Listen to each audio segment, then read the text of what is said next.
Mathare National Teaching and Referral Hospital has been in existence for 120 years. It was started as a small box isolation center, but from around 1910, it has been handling patients with mental illness. Our motto is healing minds, restoring lives, and touching families. And our main objective of the hospital is clinical care for patients who have mental illness and substance use disorders. The legal notice of 2020 that established Mathare Hospital as a parastatal has two strong mandates for this hospital. The first one is to offer specialized psychiatric services to the population of Kenya, and the second one is to offer training and research facilities. Our first priority in the first 3 years was to remove these indignities from the patients that we were taking care of.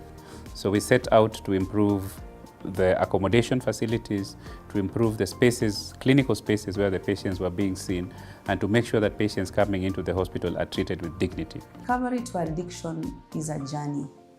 So it starts from the first phase where you have management of the withdrawal symptoms. So then you follow up, either the patient goes for inpatient rehabilitation or an outpatient rehabilitation. Mathare Hospital also has a very robust social work department that also integrates patients back home. Huge number of patients are abandoned in the hospital. Currently, in the last financial year, we reintegrated around 208 abandoned patients. And among these number, we also had around 42 who are long-term. I would say that this challenge has largely been contributed by the stigma and discrimination that comes with the care and support for patients with mental health.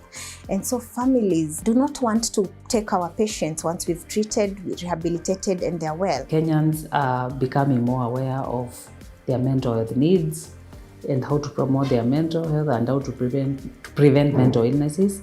Kenyans are also aware when to look for therapy sessions, when to look for a psychiatrist, and where to look for these services.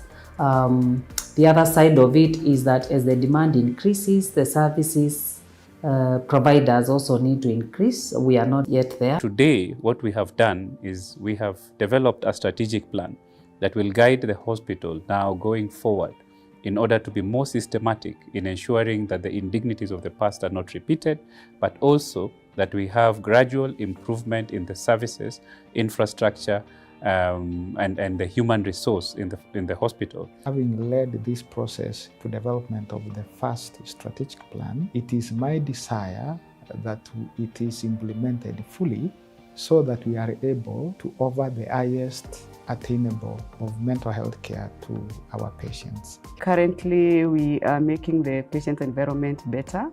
We are making sure everything that should be available for our patients and for the staff to be able to offer services is provided for, because we are essentially here to, to make sure our patients are comfortable and they get the services that they deserve.